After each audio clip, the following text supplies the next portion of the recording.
எல்லாருக்கும் வணக்கம். ஐ love you. போன ஆடியோ லான்ச்சும் ஐ லவ் யூப்பா. போன லான்ச்சும் சூரி இதே வேலையை தான் பார்த்தான். அவன் எல்லாத்தையும் பேசி முடிச்சிடுவான் சார். ஏன்னா ரெண்டு பேருக்கு தெரிஞ்ச சம்பவம் ஒன்று தான் இருக்கும். அவன் எல்லாத்தையும் சொல்லி முடிச்சிடுவான். இப்போ நான் சொன்னேன்னா என்னத்தை சொல்கிறேன்னு தெரியும். நானும் யோசிச்சே இருக்கேன், எதாவது விட்டு வைப்பான்னு பார்த்தா கடைசி ராஜா சார் வீட்டில் சந்திச்சது வரைக்கும் எல்லாத்தையும் சொல்லி முடிச்சிட்டேன். எனக்கு என்ன சொல்கிறதுனே தெரியல.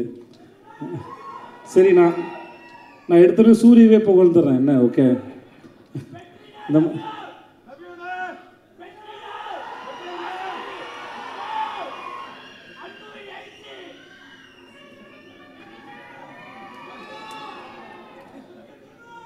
எஸ், இது மட்டும்தான் எனக்கு கேட்டுச்சு, மற்ற எதுவுமே கேட்கல. கூட்டத்துலேருந்து கத்தும்போது ரொம்ப சுலபமாக ஈஸியாக இருக்கு, ஆனால் கேட்குறது தான் புரிய மாட்டேங்குது. இருந்தாலும் இருங்க, ஒரு ஃப்ளோவில் போகிறேன். அதனால் நான் வந்து சார், அதனால் இந்த ஸ்பீச்சை நான் சூரிக்கு நன்றி சொல்லி ஆரம்பித்தேன். வழக்கமாக இவ்வளோ பெரிய ஒரு ஹீரோ அவரோட படத்தில் எனக்கு இப்படி ஒரு வாய்ப்பு கொடுத்து எனக்கு வந்து ஏன்னா எனக்கு மேடையிலேயே பேச வாய்ப்பு கொடுக்காத ஒருத்தன் படத்தில் வாய்ப்பு கொடுத்துருக்கானா யோசிச்சு பாருங்களேன். நமக்கு அப்புறம் ஒருத்தர் பேசணுமே, நாகரிகம் கருதி கொஞ்சம் விட்டு வச்சுட்டு போவோமே, அதெல்லாம் கிடையாது இல்லை. வீட்டில் கடைசி பிள்ளைன்னு வந்துச்சுன்னா மூத்த பிள்ளை கொஞ்சம் விட்டுட்டு போனேன்டா, மொத்தமாக வலிச்சு நக்கிட்டு போனால் நான் என்னத்துல பேசுறது. படத்தில் தான் பேர் தான் வாத்தியார்.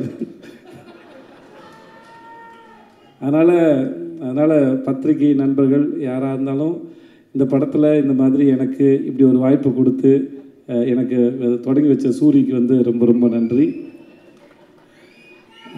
எஸ் வாத்தியார்.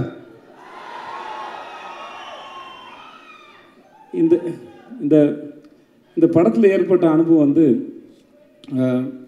மிக பிரம்மாண்டம். நான் இந்த அழகான கோலத்தை எந்த புள்ளியை எங்கே வச்சு தொடங்குறதுன்னு எனக்கு தெரியல, முடிஞ்ச அளவுக்கு தொடங்குறேன். நான் ரொம்ப ரசித்த கதாபாத்திரம் வந்து ராஜு மேனன் சார்.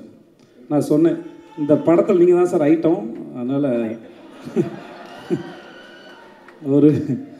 ஒரு படத்துக்கு ஒரு கவர்ச்சின்னு ஒன்று இருக்குல்ல. நம்ம ஊரில் சின்ன வயசில் படம் பார்க்க போகும்போது, சின்ன வயசில் போது இல்லை, ஒரு 6 மாதம் முன்னாடி சொல்கிறேன் நான், படம் பார்க்க போகும்போது இன்டர்வலுக்கு அப்புறம் கடைசி ரீலில் வந்து என்னென்ன வரப்போகுது, சண்டை காட்சி இருக்கும், ஒரு ஐட்டம் சாங்கெலாம் இருக்கும், அதெல்லாம் கொஞ்சம் விறுவிறுப்பாக இருக்கும். அந்த மாதிரி இந்த படத்தில் வந்து ராஜு மேனன் சார் அவர் நடித்தது வந்து ரொம்ப பிரமாதம். ரொம்ப ரசித்தேன் நான் அவரை. அந்த கேரக்டரு அவர் இயல்பாக இருந்தது, யோசித்தது பல வகையில். படம் பார்க்கும்போது கண்டிப்பாக உங்களுக்கும் அது அவ்வளோ ரசிக்கும்படியாக இருக்கும். நான் அதை அவர்கிட்ட ஃபோன் பண்ணியே சொன்னேன், நான் இங்கே சொல்லலை, முன்னாடியே சொன்னேன். ஸோ அவர் கண்டிப்பாக உங்கள் எல்லோரும் என்டர்டெயின்மெண்ட் இந்த விடுதலை 2ல். அப்புறம் கென், அவன் ரொம்ப அழகான ஒரு குழந்தை. நான் அவனை ரொம்ப ரசிக்கிறேன், ரியல் லைஃப்லேயும் சரி, அவனை படத்துலேயும் சரி. அவன் சினிமாவுக்கு வந்ததுக்கும் அவனை கொண்டு வந்ததுக்கும் வெற்றி சாருக்கு மூலம் ரொம்ப நன்றி. அவன் பேசினா ஒரு 5.5 மணி நேரம் பேசணும்னு சொன்னான். அந்த 5.5 மணி நேரமும் அவன் தான் பேசினான். அதிகபட்சம் நான் கேட்டுட்டு தான் இருந்தேன்.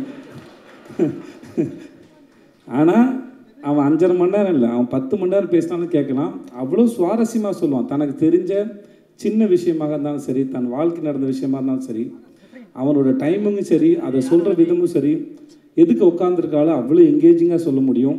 நான் பல முறை அவனை திட்டியிருக்கேன், ஏன்டா அசுரனுக்கு அப்புறம் இவ்வளோ பெரிய கேப்பு கொடுத்த அப்படின்னு. ஏன்னா அவனை ஸ்க்ரீனில் பார்க்குற சரி, அந்த ஒரு சண்டை காட்சி அப்போ அவனுக்கு ரிப்பெல்லாம் உடஞ்சிச்சு. அதெல்லாம் வந்து பொருட்படுத்தாமல் அவன் இருந்து அது சூப்பராக பண்ணான். ரொம்ப இன்டென்ஸான ஒரு ஆக்டரு. அவன் மிகப்பெரிய விஷயங்களை பண்ணுவான்னு எனக்கு முழுசாக நம்பி இருக்கிறது. வாழ்த்துக்கள் அவனுக்கு. ரொம்ப சுவாரஸ்யமான ஒரு ஆள். சேத்தன் சார், உங்களுக்கு வாழ்த்த வயதில்லை சார், வணங்குறேன் சார். நான் இன்னைக்கு விடுதலை 2ல் பார்க்கும்போது சரி, சேத்தன் சார் வந்து இந்த படத்தோட ஒருத்தர் வந்து ஒரு ரூமில் உட்காந்துட்டு ஆப்ரேட் பண்ணுற வில்லன்னா, இங்கே கூடிய இருக்கிற மிகப்பெரிய வில்லன் வந்து சேத்தன் சார். அவர் அவர் இங்கே பார்த்த முகமாகவே இருக்க மாட்டார்.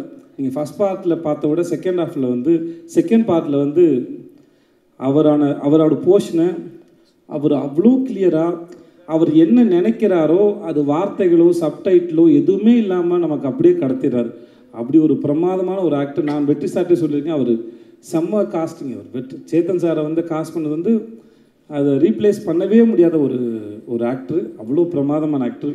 ஒர்க் பண்ணது பெரிய சந்தோஷம் சார். சார் உங்களை பற்றி நான் எதுவும் சொல்ல வேணாம் சார். ஜாக் சார் உங்களுக்கு கூச்சமாக வேறு இருக்கும் சார். நான் வேறு அதை தேவையில்லாமல் நீங்கள் செட்டு போட்டதோ இல்லை. ஒரு ஊரே அந்த செட்டு வந்து சார் எனக்கு தெரிஞ்ச எல்லாரையும் நான் கூப்பிட்டேன் செட்டுக்கு.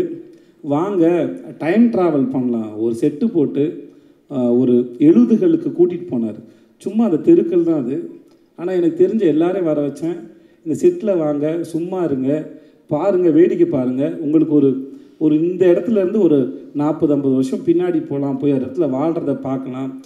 எப்பவுமே ஜனாசா இருக்கும்போது சொல்லுவார், ஜனாசா சொல்லியிருக்காரு, இன்னொரு ஒரு ஆர்ட் டைரக்டர் சொன்னால் சொல்லியிருக்காரு, என்ன தான் செட்டு போட்டாலும் அங்கே ஜூனியர் ஆர்டிஸ்ட்டு அந்த காஸ்டியூம்ஸ் போட்டு நடக்கும்போது அதுக்கு உயிர் வருது அப்படின்னு சொல்லியிருக்காரு. ஆனால் ஜாக்கி சார் போட்ட செட்டு ஒரு பக்கம், அங்கே ஆர்டிஸ்ட்லாம் சேர்ந்து அதெல்லாம் நடக்கும்போது அது அப்படியே காலத்தை கடந்து எங்களை வந்து பின்னாடி கூட்டிகிட்டு போச்சு. அந்த இடத்துல வாழ்ந்த அனுபவத்தை அது உருவாக்கிச்சு சார். Thank you so much. Thanks for that sir.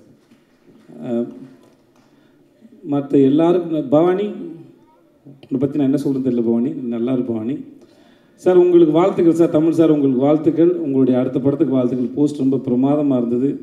நீங்கள் சூப்பர் ஆக்டர் சார். அப்புறம் sir Raja sir, I love you sir. I love you sir. I love யூடா.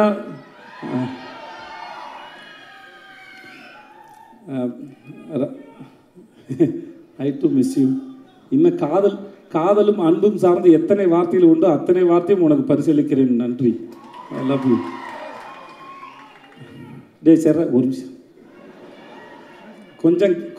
கொஞ்சம் கேப்பு கொடுங்க. ஸோ ராஜா சார் இருக்கிற காலத்தில் அவருடைய இசையை ரசிக்கிறதே நான் பெரும் தவம் இருந்து வாங்கி வந்த வரமான்னு நினைக்கிறேன். அப்படி இருக்கிற ஒருத்தனுக்கு வந்து அவரோட பழகிறது, அவரோட கேள்வி கேட்குறது, அவரோட ஸ்டூடியோவில் இருக்கிறது, அவர்கிட்டேருந்து ஒரு மெசேஜ் வந்தது, அவர்கிட்டேருந்து ஒரு கால் வந்தது, அவர் படத்தில் வேலை பார்த்தது, இப்படின்னு பல வரங்களை வாங்கி வந்த ஒரு பெரும் பாக்கியவானாக நான் கருதுனேன். இந்த மேடையில் அவரோடு இருக்கிறதையும் சரி. அன்றைக்கி சூரி சொன்ன மாதிரி அவன் சொல்லிட்டான், இருந்தாலும் திரும்பி கேளுங்க, நான் சொல்லும்போது ஒரு ஆங்கிள் கேளுங்க. அது அன்றைக்கி சூரி வரதுக்கு ஒரு 10 நிமிஷம் நான் வெளியே வெயிட் பண்ணியிருப்பேன் போல இருக்குது. எனக்கு அவரை பார்த்து தனியாக கிடச்சிட்டாரு, போயிடுவோம்னு சொல்லிட்டு நான் நேராக உள்ளே போயிட்டேன். எனக்கு எப்பவுமே சான்ஸுக்காக ஏங்கி பழக்கத்தினால டப்புன்னு உள்ளே போயிட்டேன். உள்ளே பண்ணி உட்காந்து பேச ஆரம்பித்தேன், கேள்வி கேட்க ஆரம்பித்தேன். ஸோ நான் கேள்வி கேட்க தொடங்கினதுனால அவர் ஆல்மோஸ்ட் எல்லோரும் வந்தாலும் அவர் என்னை பார்த்தே பதில் சொல்லிட்டு இருந்தார். நானும் கண்ணுமிக்காமல் அவரை வேடிக்கை பார்த்துட்டே இருந்தேன். ஒரு முதல்ல காதல் வந்து அந்த காதலி ஓகே சொந்தப்போ எதுக்கு உட்காந்து எப்படி வேடிக்கை பார்ப்பாங்களோ அந்த மாதிரி தான் வேடிக்கை பார்த்துருந்தான் அவரை. அவர் பேசுகிற அத்தனையிலும் நான் என்னம்மா பண்ணேன், ஒரு நிமிஷம் நான் அந்த இடத்துக்கு போய் நடந்த இடத்த ரசித்து அதுக்குள்ளே இருக்கிறத உணர்வுகளை ஈஸியாக மாற்றுற திறமை அவருக்கு இருக்குது. கவிஞனாக இருந்தால் வார்த்தையாக மாற்றிடுவேன். எனக்கு அது எதுவுமே இல்லாதனால நடிகனாக இருக்கனால என்னோடய எக்ஸ்பிரஷன்ஸ் பெருசாக தெரியாது. அதனால் அது வார்த்தையாக தேடி பார்த்து சொல்ல முயற்சி பண்ணுறேன். அந்த நிமிடங்களையும் அந்த நொடிகளையும் முடிந்த அளவுக்கு அதை எலாபரேட் பண்ணி அந்த நொடிகளை நான் ரசித்தேன். அப்படி ஒரு பேரானந்தை கொடுத்த ராஜா சாருக்கு ரொம்ப ரொம்ப ரொம்ப ரொம்ப நன்றி சார். ரொம்ப நன்றி சார். அவருடைய இசை மட்டும் இல்லாமல் அவருடைய பேச்சுக்கள் மூலமாகவும் நான் நிறையா கற்றுக்கிறேன், புரிஞ்சுக்கிறேன், வாழ்க்கையை இன்னும் புரிஞ்சுக்க ட்ரை பண்ணுறேன். அந்த பாடங்களுக்கு ரொம்ப நன்றி. அப்புறம் நம்ம வெற்றி சார், நான் வடசென்னை பாட்டு வரட்டும், வந்த விடுதலை பாட்டு பற்றி ஃபஸ்ட்டு பேசுவோம்.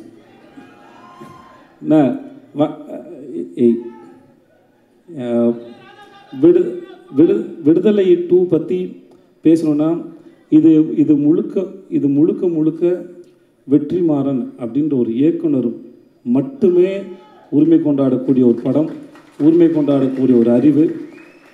அவர் இந்த படத்தை பண்ணுறதுக்கு நாங்கள்லாம் உறுதுணையாக இருந்தோங்கிறதே எங்களுக்கு ரொம்ப பெருமையாக இருக்குது. இது அவ்வளோ எளிதில் உருவாக்கக்கூடிய படமே கிடையாது. அவரும் அவருடைய டீமும் அவருடைய அசிஸ்டன்ட் டைரக்டர்ஸு எல்லாருமே சரி அவர் பின்னாடி இந்த எல்லாருமே அவருக்கு பின்னாடி இருந்து அவருடைய இந்த படம் உருவாக்குறது நாங்கள்லாம் கூட நின்று இருக்கோங்கிறது வாழ்நாள் முழுவதும் நாங்கள் பத்திரமா வச்சுக்கூடிய பெரும் அனுபவம் பார்க்குறேன். இந்த படம் முடிஞ்சு கடைசி நாளில் பேசும்போது தான் பேசினேன். நான் பிகாம் 3 வருஷம் படித்தேன். வெற்றிமாறங்கிற யூனிவர்சிட்டியில் விடுதலைங்கிற டிகிரியை 4 வருஷம் படித்து வாங்கியிருக்கேன். நான் இந்த படம் சார்ந்து நான் வழக்கமாக ஒரு படத்தில் நடிக்கும்போது வசனங்கள் வரும்போது அந்த வசனங்கள் என் இயக்குனர் என்ன சென்ஸில் எதுக்காக எழுதியிருக்காரு முடிஞ்ச அளவுக்கு புரிஞ்சுக்க ட்ரை பண்ணுவேன். புரிஞ்சுட்டு அந்த சீனை பெர்ஃபார்ம் பண்ண ட்ரை பண்ணுவோம்.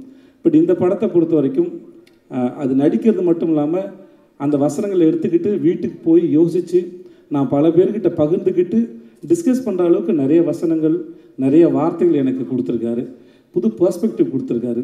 நிறைய படிச்சிருக்கேன், நிறைய கற்றுக் கொடுத்துருக்காரு. இந்த படத்தோட வாத்தியார் நான் பலமுறை சொல்கிறேன், இந்த படத்தின் வாத்தியார் வெற்றிமாறன்.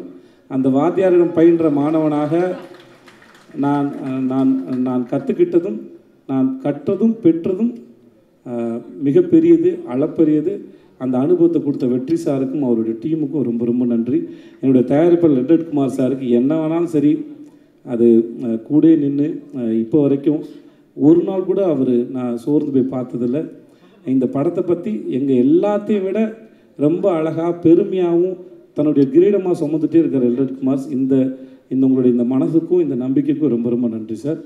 வேறு யாரையா விட்டுருந்தா மன்னிச்சுக்கோங்க. பட் உங்கள் எல்லாருக்கும் ரொம்ப ரொம்ப நன்றி. ஐ லவ் யூ.